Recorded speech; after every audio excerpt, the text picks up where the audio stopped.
शिक्षा आपके द्वार, पढ़ी लिखी और बनी कुशल, ज्ञान वाणी का उद्देश्य सफल। ज्ञान वाणी।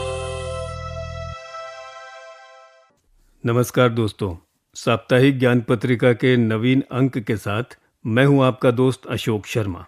आज की इस अंक में हम आपके लिए लेकर उपस्थित हैं विद्यार्थी खंड सेगमेंट के तहत इग्नू की छात्र से बातचीत। साथ ही आपसे परिचय करवाएंगे इग्नू के उस विद्यार्थी से जिन्होंने इग्नू से डिग्री प्राप्त की और हासिल की अनेकों उपलब्धियां। यानी आपसे अपने अनुभव साझा करेंगे हमारे अद्वितीय विद्यार्थी। इसके अलावा ओपन माइक सेगमेंट के तहत आप जानकारी प्राप्त करेंगे इग्नू से जुड़ी जानकारियां। साथ ही करियर सेगमेंट के तहत आज आपको जानकारी देंगे कि कैसे बनाया जा सकता है योग के क्षेत्र में अपना करियर। और कार्यक्रम के स्पेशल सेगमेंट में आज जानेंगे क्यों मनाया जाता है विश्व सिकल सेल जागरूकता दिवस।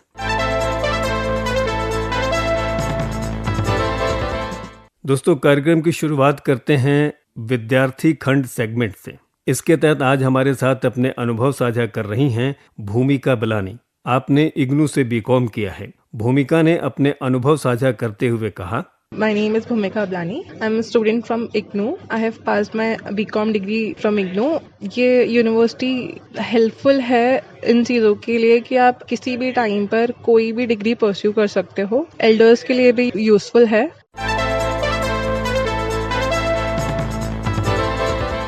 आइए दोस्तों, अब बात करें हमारे अद्वितीय विद्यार्थी सेगमेंट की। श्रोताओं, इंदिरा गांधी राष्ट्रीय मुक्त विश्वविद्यालय यानी इग्नू हमेशा अपने छात्रों को समुचित और बेहतर सुविधाएं प्रदान करने के लिए जाना जाता है ताकि विद्यार्थी अपने करियर को एक सुनहरा और बेहतरीन मुकाम दे सकें।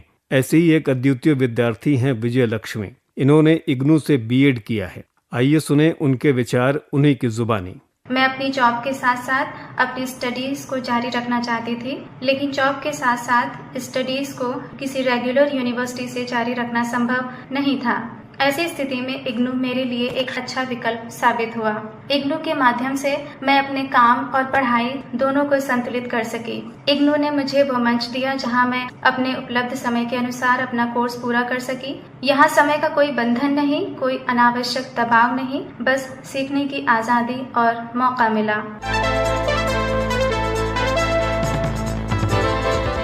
दोस्तों, इंदिरा गांधी राष्ट्रीय मुक्त विश्वविद्यालय यानी इग्नू ओपन और दूरस्थ शिक्षा के क्षेत्र में अपनी एक अलग पहचान रखता है। इग्नू का उच्च शिक्षा में महत्वपूर्ण योगदान है। ये देश का सबसे बड़ा और अग्रणी विश्वविद्यालय है। ये ज्ञान का वो महासागर है जो हर वर्ग के लिए शिक्षा के दरवाजे खोलता है। ये न सिर्फ आपको डिग्री प्रदान करता है बल्कि आपको आत्मनिर्भर बनने का हौसला भी प्रदान करता है। ऐसे में इग्नू के रीजनल सेंटर की भूमिका भी अत्यंत सराहनीय हो जाती है। आज ओपन माइक सेगमेंट में इग्नू की कार्य प्रणाली और उनके विशेषताओं पर प्रकाश डाल रही हैं नोएडा रीजनल सेंटर की डिप्टी डायरेक्टर डॉक्टर अंजना। सुनिए वो क्या कहती हैं। मैं बात करना चाहूँगी स्पेशलाइज्ड कुछ प्रोग्राम्स के बारे में जो हमारे विभिन्न अध्ययन केंद्रों से किए जा सकते हैं। शुरुआत करना चाहूँगी मैं हमारे master degree programmes, particularly MSc programme से। हमारे एमएससी प्रोग्राम्स ज्योग्राफी में physics, biochemistry, chemistry, analytical chemistry और अप्लाइड स्टैटिस्टिक्स ये प्रोग्राम्स, साथ ही एमएससी एनवायरनमेंट प्रोग्राम और एमएससी फिजिक्स प्रोग्राम।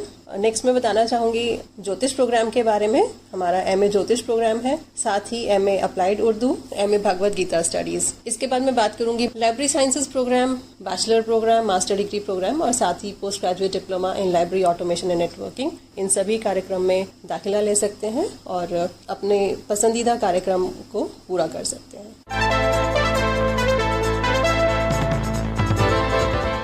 साप्ताहिक ज्ञान पत्रिका कार्यक्रम इस समय आप ज्ञानवाणी दिल्ली से सुन रहे हैं FM 105.6 मेगाहर्ट्ज पर।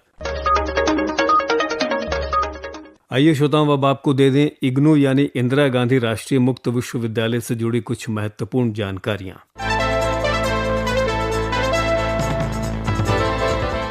इंदिरा गांधी राष्ट्रीय मुक्त विश्वविद्यालय ने जुलाई 2026 सेशन के लिए फ्रेश एडमिशन की प्रक्रिया शुरू कर दी है। ये उन लाखों छात्रों के लिए अच्छी खबर है जो दूरस्थ शिक्षा या ऑनलाइन मोड में डिग्री, डिप्लोमा, सर्टिफिकेट या पोस्ट ग्रेजुएट कोर्सेज पूरा करना चाहते हैं। जुलाई 2026 सेशन के लिए आवेदन की अंतिम तिथि 15 जुलाई 2026 है। एडमिशन लेने के लिए इग्नू के आधिकारिक वेबसाइट पर जाएं। ओडीएल प्रोग्राम्स के लिए https:/ignu.samarth.edu.in पर लॉगिन करें। ऑनलाइन प्रोग्राम्स के लिए https:/ignuiop.samarth.edu.in पर लॉगिन कर सकते हैं। अधिक जानकारी के लिए इग्नू की वेबसाइट www.ignu.ac.in विजिट करें।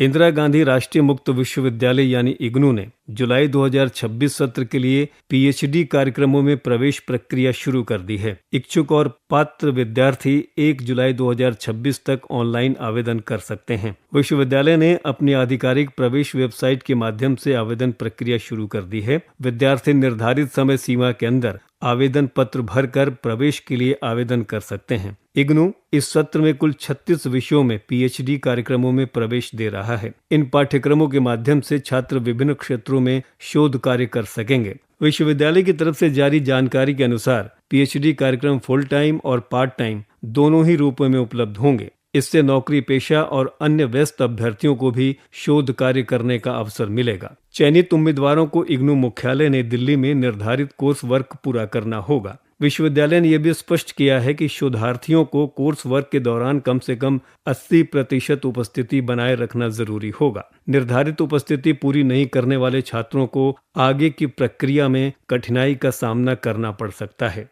आवेदन प्रक्रिया पूरी तरह ऑनलाइन होगी। इसके लिए विद्यार्थियों को सबसे पहले प्रवेश पोर्टल पर जाकर पंजीकरण करना होगा। इसके बाद आवेदन पत्र भरना और आवश्यक दस्तावेज अपलोड करना है। आवेदन जमा करने से पहले सभी विवरणों की सावधानी पूर्वक जांच करने की सलाह दी गई है। इंदिरा गांधी राष्ट्रीय मुक्त विश्वविद्यालय यानी इग्नू ने जुलाई 2026 सत्र के लिए सभी ओडीएल और ऑनलाइन कार्यक्रमों के पुनः पंजीकरण की प्रक्रिया शुरू कर दी है। पुनः पंजीकरण 6 मई 2026 से शुरू होकर 30 जून 2026 तक किया जा सकता है। री रजिस्ट्रेशन करने के लिए छात्र एनरोलमेंट नंबर और पासवर्ड से लॉगिन करें। अगले सेमेस्टर ईयर के कोर्स चुनें, फीस जमा करें और कंफर्मेशन पेज डाउनलोड कर लें। इस विषय में अधिक जानकारी और ऑनलाइन पुनः पंजीकरण के लिए इग्नू की आधिकारिक वेबसाइट www.ignu.ac.in पर विजिट कर सकते हैं।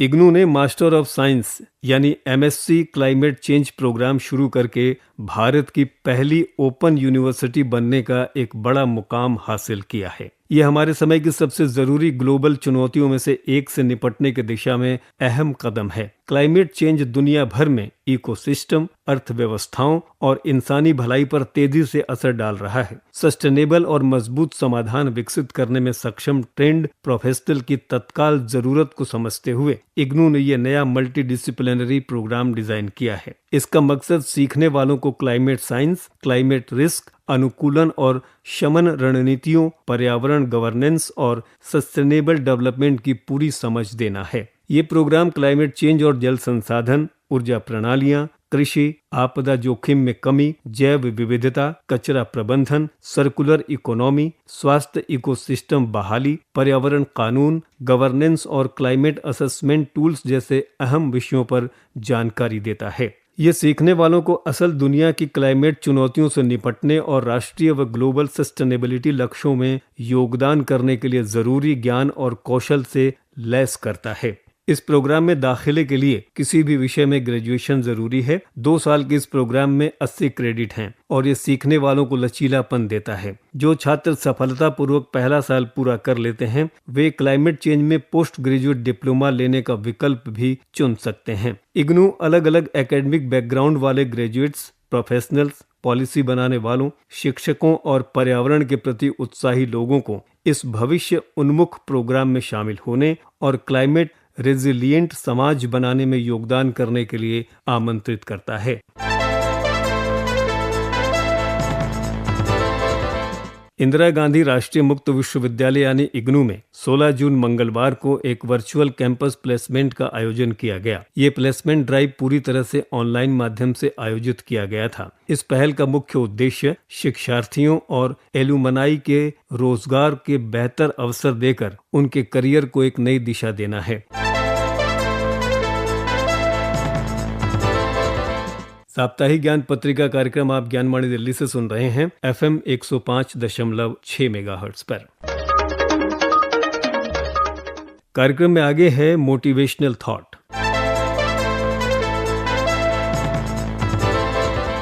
स्वामी विवेकानंद जी का कहना है, शिक्षा मनुष्य में पहले से मौजूद दिव्यता की अभिव्यक्ति है। उनका मानना था कि ज्ञान ऐसा होना चाहिए जो चरित्र का निर्माण करे, मन की शक्ति बढ़ाए और व्यक्ति को आत्मनिर्भर बनाए। जी हाँ श्रोताओं, शिक्षा वो सशक्त माध्यम है जो हमें अज्ञान के अंधकार से निकालकर ज्ञान के प्रकाश की ओर ले जाता है। आइए हम सब मिलकर ज्ञान के इस प्रकाश को हर घर, हर मोहल्ले और हर गांव तक फैलाएं।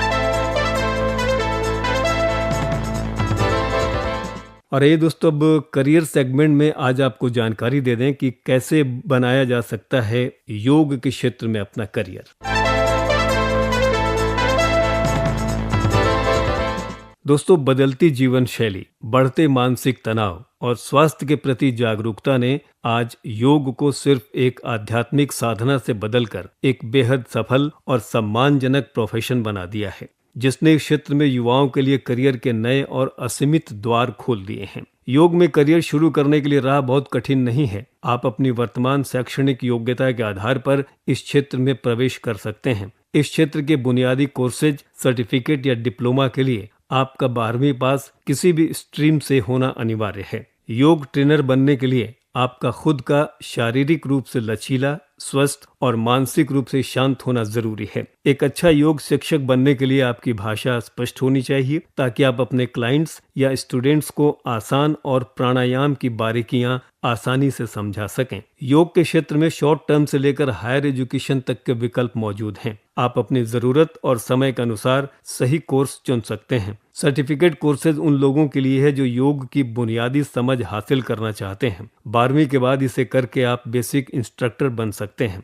और किसी भी विषय में ग्रेजुएशन के बाद पीजी डिप्लोमा इन योग किया जा सकता है। ग्रेजुएशन के बाद योग में मास्टर डिग्री ली जा सकती है। ये कोर्स आपको थेरेपी और रिसर्च के स्तर पर तैयार करता है। यदि आपकी रुचि रिसर्च, प्राचीन ग्रंथों के अध्ययन या यूनिवर्सिटी में प्रोफेसर बनने की है तो आप मास्टर डिग्री के बाद पीएचडी कर सकते हैं। भारत सरकार के योग सर्टिफिकेशन बोर्ड द्वारा अलग अलग लेवल की परीक्षाएं आयोजित की जाती हैं। इसे पास करने के बाद आपको सरकारी मान्यता प्राप्त सर्टिफिकेट मिलता है, जिसकी विदेशों में भारी मांग है। योग की पढ़ाई पूरी करने के बाद आपके पास काम करने के पारंपरिक और आधुनिक दोनों ही तरह के बेहतरीन विकल्प होते हैं। आजकल आधुनिक चिकित्सा के साथ साथ मरीजों की रिकवरी के लिए योग का सहारा लिया जा रहा है। आप अस्पतालों, एक्यूप्रेशर केंद्रों और रिहैबिलिटेशन सेंटर में योग थेरेपिस्ट के रूप में काम कर सकते हैं। मल्टीनेशनल कंपनियों में कर्मचारियों के काम के तनाव और एंजाइटी को दूर करने के लिए स्पेशल वेलनेस प्रोग्राम चलाए जाते हैं। बतौर कॉर्पोरेट योग ट्रेनर आप वहां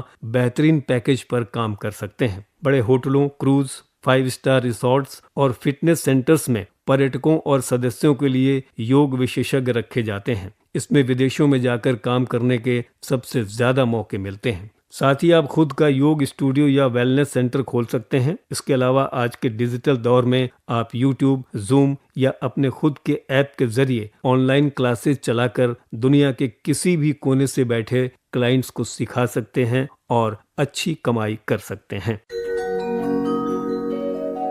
देश के कोने कोने तक योगा को पहुंचाना है, स्वस्थ जीवन की आस को जगाना है।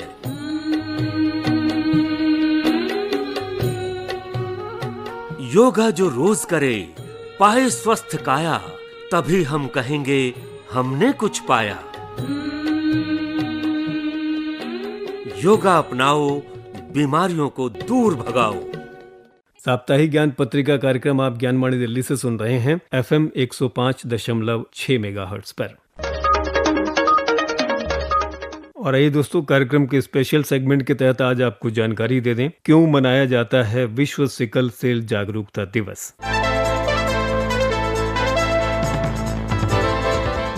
विश्व सिकल सेल जागरूकता दिवस यानी वर्ल्ड सिकल सेल डे हर साल 19 जून को दुनिया भर में मनाया जाता है। इसका मुख्य उद्देश्य अनुवांशिक रक्त विकार सिकल सेल एनीमिया के प्रति लोगों को जागरूक करना और इसके इलाज और रोकथाम के लिए प्रयास तेज करना है। संयुक्त राष्ट्र महासभा यानी UNGA ने 22 दिसंबर 2008 को एक प्रस्ताव पारित कर सिकल सेल एनीमिया को एक गंभीर सार्वजनिक स्वास्थ्य समस्या माना। इसके बाद पहली बार 19 जून 2009 को आधिकारिक तौर पर पहला विश्व सिकल सेल दिवस मनाया गया। ये एक वंशानुगत यानी माता पिता से बच्चों में फैलने वाला रक्त विकार है। इसमें शरीर की सामान्य गोल लाल रक्त कोशिकाएं हंसिए या आधे चांद के आकार में बदल जाती हैं। ये टेढ़ी कोशिकाएं सख्त हो जाती हैं और रक्त वाहिकाओं में फंसकर ऑक्सीजन के प्रवाह को रोकती हैं। इससे असहनीय दर्द, गंभीर एनीमिया, थकान और अंगों को नुकसान पहुंच सकता है। समाज को इस बीमारी के लक्षणों और इसके इलाज के बारे में शिक्षित करना ही इसका मुख्य उद्देश्य है।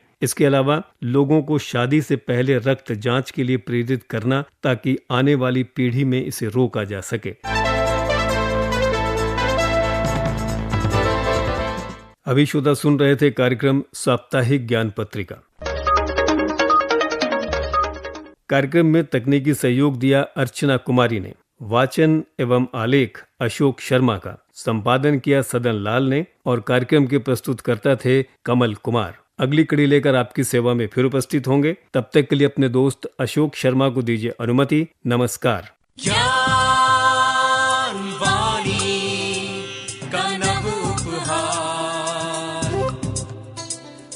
शिक्षा